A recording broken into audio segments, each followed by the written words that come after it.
Hello বন্ধুরা, চলে আসলাম নতুন আর একটা রিয়াকশান ভিডিও নিয়ে। আজকে আমরা দেখতে চলেছি ইব্রাহিম আলাইহিসসালাম সেই মূর্তিগুলো কীভাবে ভেঙেছিল সেই বিষয়ে। তো চলুন দেরি না করে ভিডিওটি শুরু করা যাক। হযরত ইব্রাহিম আলাইহিসসালামের পিতা আজর ছিলেন একজন কট্টর মূর্তিপূজক। তিনি নিজে মূর্তি তৈরি করতেন এবং সেগুলোর পূজা করতেন।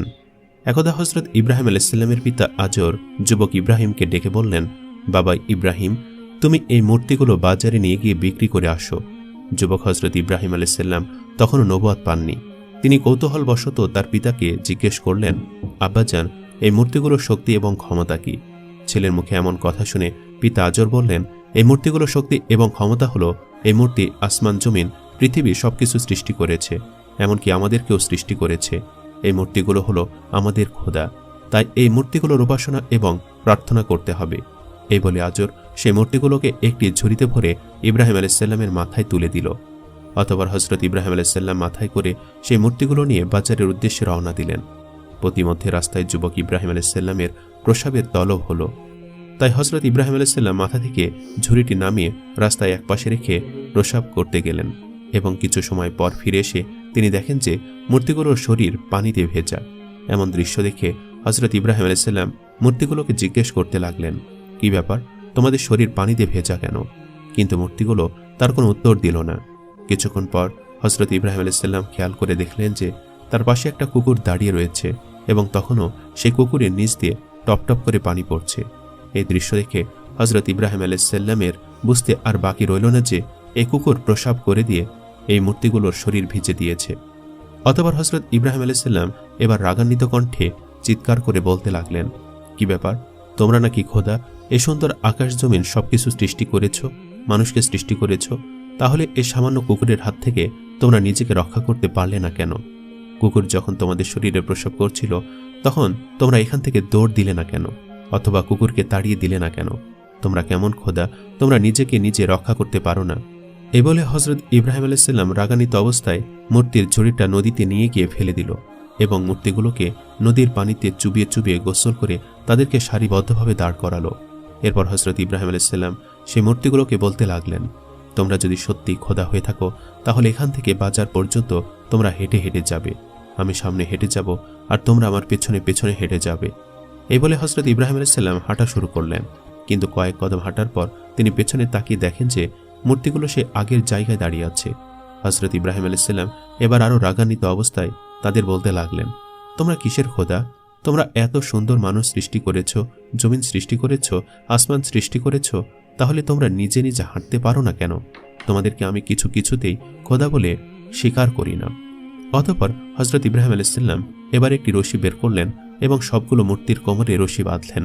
রশির একটি দিক নিজের হাতে রেখে টান দিয়ে বাজারের দিকে সেই মূর্তিগুলোকে টেনে হেঁচড়ে নিয়ে যেতে শুরু করলেন। বেশ কিছুক্ষণ পর বাজারে পৌঁছে তিনি দেখেন যে মূর্তিগুলোর অবস্থা খুবই বেহাল। কোনোটার হাত নেই, কোনোটার পা নেই, কোনোটার মাথা নেই। তারপরও তিনি সেই মূর্তিগুলো বিক্রি করার জন্য বসলেন। কিন্তু দীর্ঘক্ষণ বাজারে বসে থাকার পরও তার একটি মূর্তিও বিক্রি হলো না, কারণ মূর্তিগুলো ছিল ভাঙ্গা, আর ভাঙ্গা মূর্তি কেই বা কিনবে।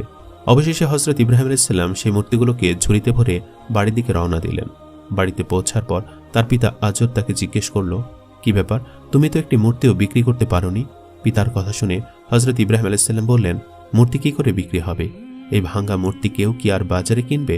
তখন আজর তাকে বলল, মূর্তি ভাঙ্গা কেন? তুমি তো ভালো মূর্তি বাড়ি থেকে নিয়ে গেছো। হযরত ইব্রাহিম আলাইহিসসালাম তখন বললেন, আমি যখন এই মূর্তিগুলোকে বাজারে নিয়ে যাচ্ছিলাম তখন আমার মাথার উপরে রাখা ঝুড়িতে এই মূর্তিগুলো মারামারি শুরু করে দিয়েছিল। একজন মূর্তি বলতে লাগলো, আমার শক্তি বেশি, অপর আরেকজন বলতে লাগলো, আমার শক্তি বেশি। তারা এভাবে নিজেদের মধ্যে ক্ষমতা এবং আধিপত্য বিস্তারের জন্য মারামারি শুরু করলো। মারামারি করতে গিয়ে সকলের হাত পা মাথা ভেঙে গিয়েছে। তারা এই ভাঙ্গা মূর্তি তো বাজারে কেউ কিনবে না। অতঃপর ইব্রাহিম আলাইহিসসালামের কথা শুনে আজর বলল, ইব্রাহিম, তুমি কি আমাকে বোকা পেয়েছ? এই মূর্তিগুলো কি করে নিজেদের মধ্যে মারামারি করতে পারে? তাদের তো মারামারি করার কোনো ক্ষমতা নেই, তাদের তো শরীরে কোনো শক্তি নেই। তখন হযরত ইব্রাহিম আলাইহিসসালাম বললেন, আব্বাজান, এই মূর্তির শরীরে যদি কোনো শক্তি না থাকে, নিজেকে হেফাজত করার মতো যদি ক্ষমতা না থাকে, তাহলে এই মূর্তি কি করে এত সুন্দর আসমান জমিন সৃষ্টি করেছে? তাহলে এই মূর্তি কি করে মানুষের খোদা হতে পারে? আপনি কেন এই মূর্তিকে খোদা মানেন এবং এই মূর্তির উপাসনা করেন? হজরত ইব্রাহিম আলাইহিসসালামের মুখে এরকম যুক্তি শোনার পর আজর কোনো উত্তর দিতে পারল না, তাই আজর চুপ হয়ে সেখান থেকে চলে গেল। হজরত ইব্রাহিম আলাইহিসসালাম প্রকৃত রবের সন্ধানে নিজেকে আত্মনিয়োগ করেছিলেন। এত সুন্দর পৃথিবীকে সৃষ্টি করেছে, এত সুন্দর মানুষকে সুন্দর করে কে বানিয়েছে, সেই সুন্দর সৃষ্টির স্রষ্টাকে খুঁজে পাওয়ার জন্য হজরত ইব্রাহিম আলাইহিসসালাম মরিয়া হয়ে উঠেছিলেন। অতঃপর একদিন হজরত ইব্রাহিম আলাইহিসসালামের কাছে গ্রামের লোকজন এসে বলল, ইব্রাহিম, আমাদের গ্রামের মধ্যে অনেক বড় মেলার আয়োজন করা হয়েছে। গ্রামের প্রতিটা লোকই সে মেলায় অংশগ্রহণ করবে, তোমাকেও সে মেলায় যেতে হবে। তাদের কথা শুনে হজরত ইব্রাহিম আলাইহিসসালাম বললেন, আমি অসুস্থ, তাই আমি মেলায় যাব না, তোমরা যাও। হজরত ইব্রাহিম আলাইহিসসালাম শারীরিকভাবে যদিও সুস্থ ছিলেন রবের সন্ধান পাওয়ার জন্য, কিন্তু তিনি মানসিকভাবে অত্যন্ত হতাশ এবং পেরেশান ছিলেন। তখন গ্রামের লোকজন বলল, ঠিক আছে ইব্রাহিম, তুমি যখন মেলায় যাবে না, তাহলে তুমি আমাদের এই মূর্তির ঘরের মূর্তিগুলোকে পাহারা দিও। আমরা মেলা থেকে সকলে 3 দিন পরে ফিরব। এই 3 দিনের মধ্যে যাতে আমাদের মূর্তিগুলোকে কোনো চোর চুরি করে নিয়ে যেতে না পারে, সেজন্য তুমি আমাদের মূর্তির ঘরটা পাহারা দিও। এই বলে গ্রামের সকল লোকজন সে মেলায় চলে গেল। এদিকে গ্রামের সব লোকজন যখন মেলায় চলে গেল, তখন হজরত ইব্রাহিম আলাইহিসসালাম সে মূর্তির ঘরে ঢুকলেন। তিনি ভাবতে লাগলেন, আমার জাতি লোকেরা এই মূর্তিগুলোকে খোদা মানে এবং তাদের উপাসনা করে। দেখি আমি এই সুন্দর পৃথিবীর স্রষ্টাকে এখানে খুঁজে পাই কিনা। হজরত ইব্রাহিম আলাইহিসসালাম সেই মূর্তির ঘরে ঢুকে দেখেন সেখানে শত শত মূর্তি রাখা আছে, কোনোটা ছোট, কোনোটা বড়, এবং কোনোটার আকৃতি এত বিশাল যা দেখে হজরত ইব্রাহিম আলাইহিসসালাম অত্যন্ত অবাক হয়ে গেলেন। ইব্রাহিম আলাইহিসসালাম খেয়াল করলেন প্রতিটা মূর্তির সামনে ফলমূল এবং বিভিন্ন প্রকার খাবার রাখা আছে, কিন্তু কোনো মূর্তি সে খাবার গ্রহণ করছে না। ইব্রাহিম আলাইহিসসালাম খেয়াল করে দেখলেন প্রতিটা মূর্তি হা করে তাকিয়ে আছে, কোনোটার 10টা হাত, কোনোটার 8টা হাত, কোনোটার 12টা হাত, কোনোটা তাকিয়ে আছে বল্লম হাতি নিয়ে, কোনোটা তাকিয়ে রয়েছে বর্ষা হাতি নিয়ে। এক একটা মূর্তির আকৃতি এক এক রকম এবং সেই চিত্রগুলো খুব নিখুঁতভাবে অঙ্কন করা হয়েছে। এবার হজরত ইব্রাহিম আলাইহিসসালাম সেই মূর্তিগুলোকে উদ্দেশ্য করে বলতে লাগলেন, কি ব্যাপার, আমার জাতি লোকেরা তোমাদের ইবাদত করে, তোমাদেরকে পূজা করে, তোমাদেরকে খোদা মানে। তোমরা নাকি এই সুন্দর পৃথিবী সৃষ্টি করেছ, মানুষকে তৈরি করেছ, তাহলে তোমরা এই খাবার খাচ্ছ না কেন? তোমাদের সামনে অনেক রকমের খাবার রাখা আছে, তোমরা খাবার গ্রহণ করো। হজরত ইব্রাহিম আলাইহিসসালাম বারবার সেই মূর্তিগুলোকে এভাবে বলতে লাগলেন এবং তিনি নিজের হাতে সেই প্লেটগুলো মূর্তিগুলোর মুখের কাছে নিয়ে গিয়ে ধরলেন এবং বললেন, খাবার খাও। তিনি প্রতিটা মূর্তির মুখের সামনে এভাবে প্লেট নিয়ে গেলেন এবং তাদেরকে খাবার খাওয়ার জন্য বললেন, কিন্তু কোনো মূর্তি খাবার গ্রহণ করল না। তাই হজরত ইব্রাহিম আলাইহিসসালাম এবার রাগান্বিত কণ্ঠে বললেন, তোমরা কিসের খোদা? তোমরা এই সুন্দর পৃথিবী সৃষ্টি করেছ কি করে? তোমরা তো নিজেই চলতে পারো না, তোমাদের নিজেদেরকে তো মানুষ তৈরি করে, তাহলে তোমরা মানুষের খোদা হও কি করে? তোমাদের সামনে এত সুন্দর খাবার রাখা আছে, সে খাবার হাত দিয়ে তুলে মুখে দেওয়ার মতো শক্তি তোমাদের নেই, আর তোমরা এই সুন্দর পৃথিবী সৃষ্টি করেছ, এটা আমি কিছুতেই বিশ্বাস করি না। এই বলে হজরত ইব্রাহিম আলাইহিসসালাম একটা কোঠার দিয়ে মূর্তিগুলোকে ভাঙতে লাগলেন এবং শত শত মূর্তি তিনি ভেঙে গুড়িয়ে দিলেন এবং সেখানে সবচেয়ে বড় যে মূর্তিটা ছিল সেই মূর্তির ঘাড়ে তিনি কোঠারটা রাখলেন এবং সেখান থেকে চলে গেলেন। অতঃপর 3 দিন পর গ্রামের সকল লোকজন মেলা থেকে ফিরে আসলো এবং মেলা থেকে ফিরে আসার পর তারা পূজা দেওয়ার জন্য সেই মূর্তির মণ্ডপে প্রবেশ করল, কিন্তু তারা ঢুকেই হাই হাই করতে লাগলো। তারা চিৎকার দিয়ে বলতে লাগলো, সর্বনাশ, আমাদের সকল মূর্তি তো ভেঙে গুড়িয়ে ফেলে দেওয়া হয়েছে। তখন একজন লোক বলল, আমরা মেলায় যাওয়ার আগে ইব্রাহিমকে এখানে পাহারাদার হিসাবে রেখে গিয়েছিলাম, আর আমার মনে হয় সেই হয়তো কিছু করেছে। তার কথা শুনে লোকেরা তখন বলল, হ্যাঁ, তুমি ঠিক বলেছ। অথবা তারা ইব্রাহিম আলাইহিসসালামকে সেখানে ডেকে এনে বলল, ইব্রাহিম, তোমাকে না দায়িত্ব দিয়েছিলাম এই মূর্তিগুলো পাহারা দেওয়ার জন্য, তাহলে এই মূর্তিগুলোর এই অবস্থা হলো কি করে? তখন ইব্রাহিম আলাইহিসসালাম চালাকি করে বললেন, আমি কি জানি, ওই যে বড়টার কাঁধে কোঠার রাখা আছে তাকে জিজ্ঞেস করো, সে হয়তোবা সকল ছোট মূর্তিগুলোকে ভেঙে গুড়িয়ে দিয়েছে, কেননা তার শক্তি বেশি, সেজন্য তার ক্ষমতা সে প্রয়োগ করেছে। হজরত ইব্রাহিম আলাইহিসসালামের কথা শুনে তার গ্রামের লোকজন বলল, ইব্রাহিম, তুমি কি আমাদের বোকা পেয়েছ? এই মূর্তি কি করে অন্য মূর্তিদের ভাঙতে পারে?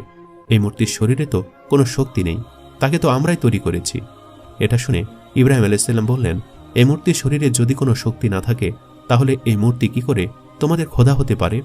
যে মূর্তিকে তোমরা নিজেরাই তৈরি করেছ তার উপাসনা তোমরা কেন করছো? কেন তোমরা তাকে খোদা মানছ? ওই বড় মূর্তির শরীরে যদি একটা মাছিও বসে, তাহলে সেই মাছিটা তাড়িয়ে দেওয়ার মতো ক্ষমতা তার নেই, তাই সে তোমাদের খোদা কিছুতেই হতে পারে না। ইব্রাহিম আলাইসাল্লামের মুখে এমন কথা শুনে গ্রামের লোকজনের বুঝতে আর বাকি রইল না যে এই মূর্তিগুলো ইব্রাহিম ভেঙেছে। কিন্তু ইব্রাহিম আলাইসাল্লামের এরকম যুক্তি শুনে গ্রামের লোকেদের মাথা নত হয়ে গেল। তারা চুপ হয়ে সেখান থেকে চলে গেল। অতঃপর একদিন রাতে ইব্রাহিম আলাইসাল্লাম খেয়াল করলেন যে আকাশে অনেক বড় বড় তারা দেখা যাচ্ছে। তখন ইব্রাহিম আলাইসাল্লাম বললেন, আকাশে এত সুন্দর বড় বড় তারা, নিশ্চয়ই এ তারাগুলোই আমার রব হবে। একটু পর তিনি খেয়াল করলেন তারার পাশে একটি বিশাল আকৃতির চাঁদ। তখন তিনি বললেন, তারার চেয়ে ওই চাঁদ বড়, তাই নিশ্চয়ই এই চাঁদ আমার রব হবে। অতঃপর পরদিন সুবে সাদিকের সময় সে তারা এবং চাঁদ সব ডুবে গেল। তখন ইব্রাহিম আলাইসাল্লাম বলতে লাগলো, যেটা ডুবে যায়, শেষ হয়ে যায়, সেটা কখনো আমার রব হতে পারে না। একটু পরে সূর্য উদিত হলো। তখন ইব্রাহিম আলাইসাল্লাম বলল, নিশ্চয়ই এই সূর্যই আমার খোদা হবে। ওই তারা এবং ওই চাঁদের চেয়ে এই সূর্য অনেক বড়। দিন শেষে যখন সে সূর্য ডুবে গেল, তখন ইব্রাহিম আলাইসাল্লাম বলল, না, এই সূর্য আমার খোদা না। যেটা ডুবে যায় এবং শেষ হয়ে যায়, সেটা কখনো আমার খোদা হতে পারে না। এভাবে হযরত ইব্রাহিম আলাইসাল্লাম সৃষ্টির স্রষ্টাকে খুঁজে পাওয়ার জন্য হতাশ এবং পেরেশানির সঙ্গে দিন পার করতে লাগলেন। অবশেষে হযরত ইব্রাহিম আলাইসাল্লাম যখন উপযুক্ত বয়স হলো, তখন আল্লাহ রাব্বুল আলামিন তাকে নবী বলে ঘোষণা দিলেন। ফেরেশতা জিবরাইল আলাইহিসসালাম মারফত তাকে জানিয়ে দিলেন, হে ইব্রাহিম, তুমি আল্লাহ তাআলার নবী এবং পয়গম্বর। তুমি যে সত্য দিনের, সত্য ধর্মের যে সন্ধান করছো, আল্লাহ রাব্বুল আলামিন সেই সত্য দিনের সন্ধান তোমাকে দিয়েছেন। আর সেই মহান আল্লাহ রাব্বুল আলামিন এই পৃথিবীর স্রষ্টা। এত সুন্দর পৃথিবী এবং মানুষদেরকে সৃষ্টি করেছেন সে আল্লাহ রাব্বুল আলামিন। অতএব আল্লাহ রাব্বুল আলামিনের এই দিনকে প্রচারের দায়িত্ব তোমার। আল্লাহ রাব্বুল আলামিন তোমাকে নবী বলে ঘোষণা করেছেন। তো প্রিয় দর্শক, এ ছিল আমাদের আজকের এই ভিডিও। তো বন্ধুরা, আজকের ভিডিওটি এই পর্যন্তই। ভিডিওটি কেমন লাগলো তা অবশ্যই কমেন্টে জানাবেন, এবং আমাদের চ্যানেলে যদি নতুন হয়ে থাকেন তো চ্যানেলটিকে সাবস্ক্রাইব করে আমাদের পাশে থাকবেন।